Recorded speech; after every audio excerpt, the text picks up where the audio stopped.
So I've got here a Hatfield SAS 20, and I want to inspect it. I've shot a couple rounds of clays with it, and there's one spot on this gun that you always have to keep an eye on.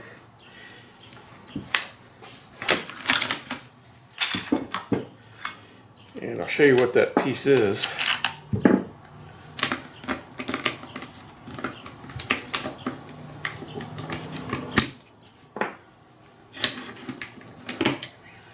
It's right in here. I've got a couple of these guns, and they each broke right here. The pin would shatter, and in one case it was the pin was only holding it halfway. And so every time I shoot this gun, that's what I'm looking for right there. Of course, I will clean it. It's not really that dirty. It's only had maybe 400 rounds that day. But I do like to clean this sort of stuff off of there. And I like to put a coat of wax on there and just keep it clean. But with the Hatfield, the weak spot is here. I've had to replace 2 of these assemblies. And they've been pretty nice about it so far. I called them up and they sent me 2 of these. But I'm not sure, you know, one of them I repaired with a roll pin, and it lasted a while. But this is a different kind of a pin. This is like a coil spring. It's not just a roll pin. It's a special kind of pin. It's a coil of metal. So I'm going to go ahead and clean this thing up and put it back together. I like to use a bore snake on the barrel, and then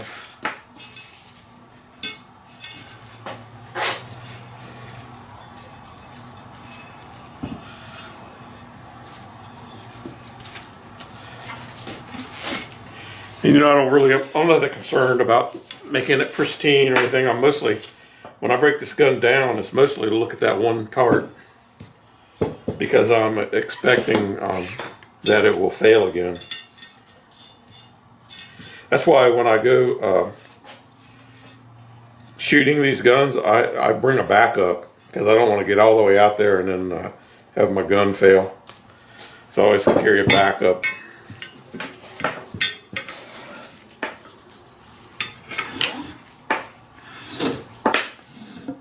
I've got an anti-seize in the choke here where I've been on the threads.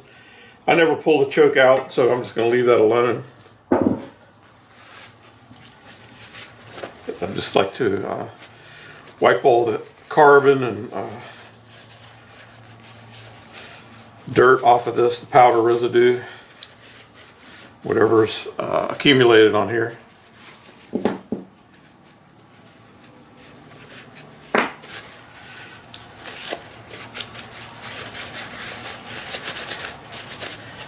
And I've never disassembled this bolt either. Don't really see a need to.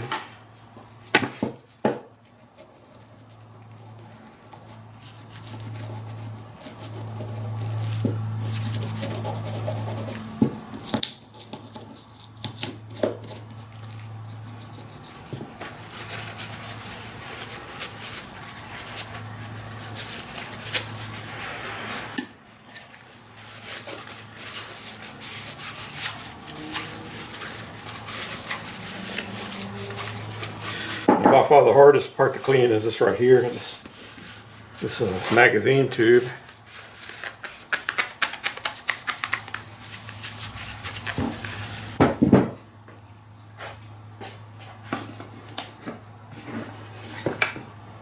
And I'm going to use some steel wool on it, because I like to clean it. I don't want the stuff to build up on there. It makes it harder to get off later. I can feel there's a groove wearing into that.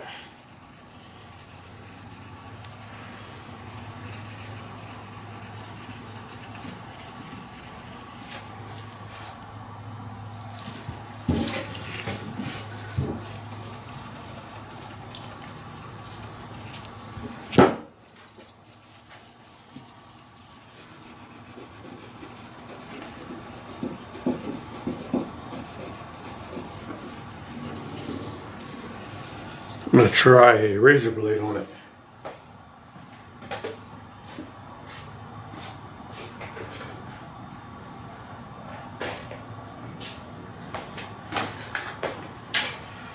I don't know if that's a groove or actually just something that's building up.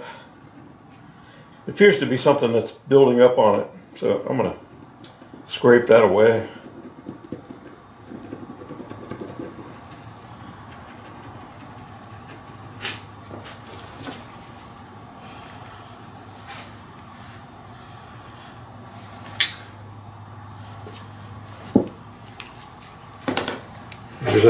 There's a definite ridge right there of, it's probably, not sure why it's there.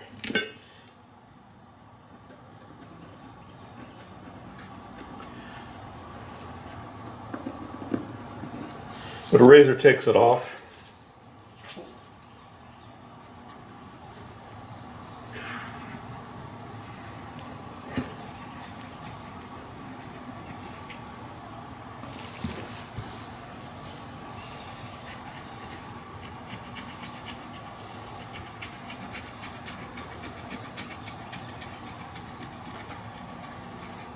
So I'm careful not to gouge it. I'm just trying to get this build up off of here.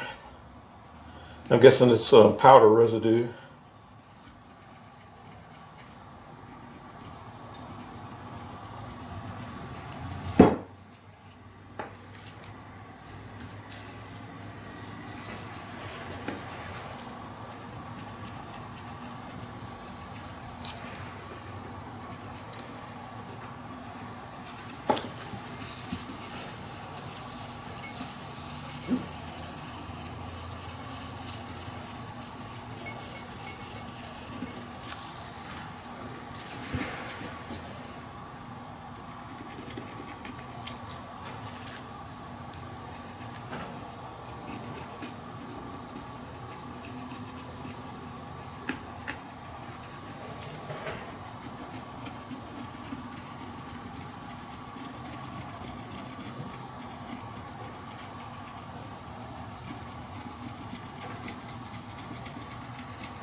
So I'm guessing it's that ring follows this ring that's inside here. My guess. Or corresponds to it.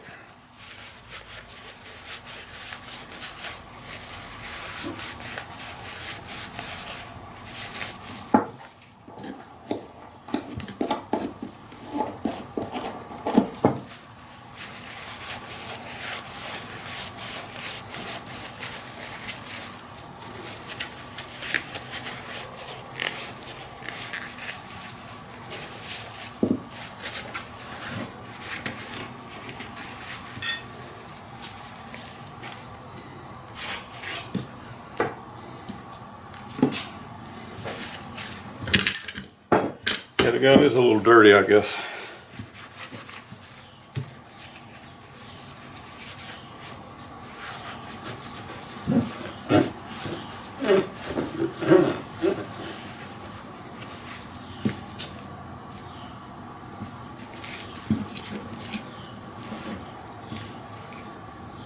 Yeah, there's a vent in the barrel and a ring right there, and I believe it's following this right here. It's corresponding with that. So that's where the, I guess the high pressure gases are hitting that and blowing back. So I want to keep that clean so it won't tend to drag on it.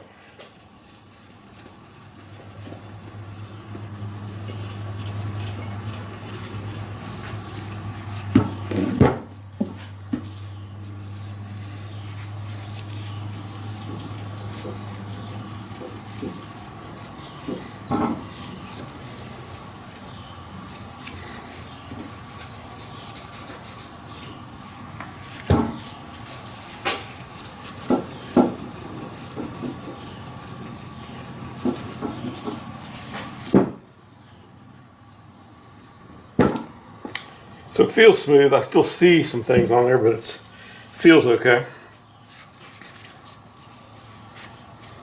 Yeah, I'm not going to go crazy on this thing. I'm just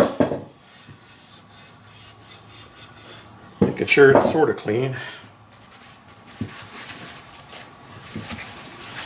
And I don't use much oil on my gun. I might use some grease, but mostly on the blued parts and the wood parts. I like to use wax.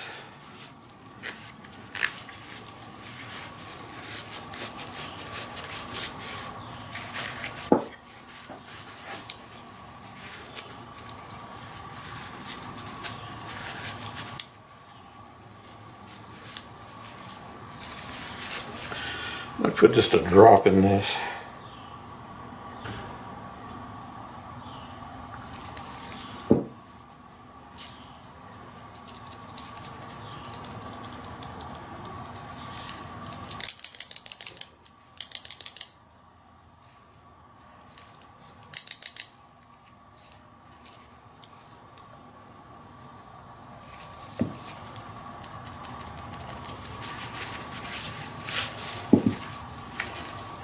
A little on this.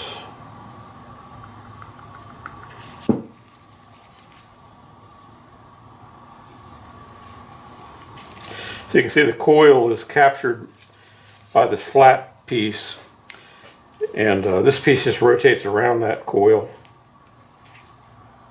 And so far it doesn't have much play. The other ones, they develop play right there, and I think that's what ultimately the shock, I think of that slamming, I think is what destroys the pin. Another thing you want to look at with Hatfield is these this little bracket here that holds the foregrip. You want to make sure this has two little tiny screws here that hold that in place, and you want to make sure that those are tight. Actually, on mine I degreased them and put some Loctite in there because I kept noticing this would get loose. And so I think that might be, I was afraid it would, if it became misaligned, it would crack this stock, or the foregrip here. And I think that I've heard that's a complaint with these. And so I tried to nip that in the bud.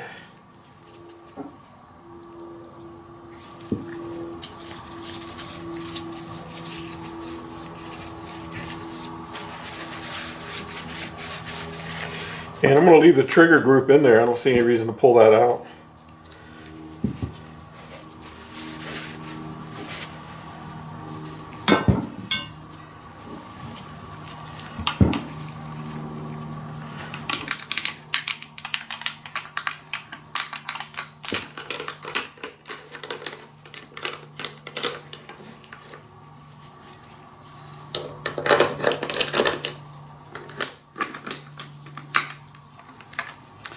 Now the gun, I have to get that pointed straight up to get that to go in correctly.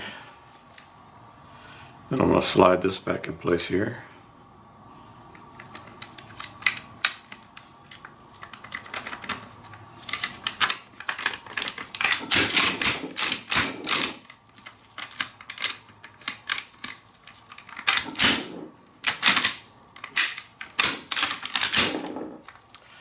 So I push this little button in, and now I can lock that back.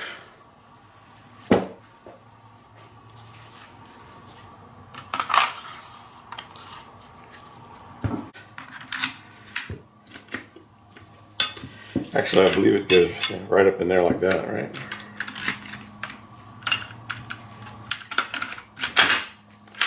There we go. Might work better now.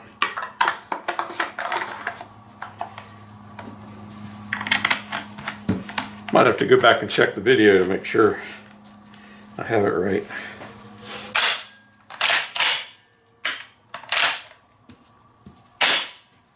Seems right.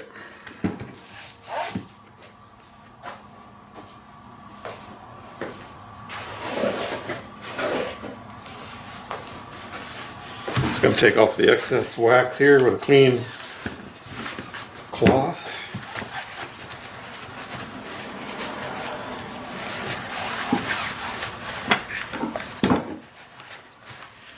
I like this gun. It's pretty, shoots pretty well.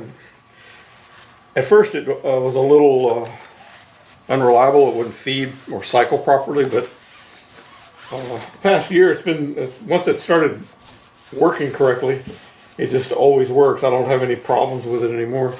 I think it just needed to get broken in.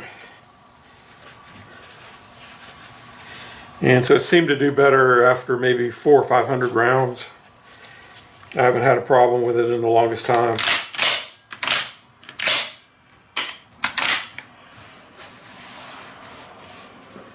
And I like the 20 gauge.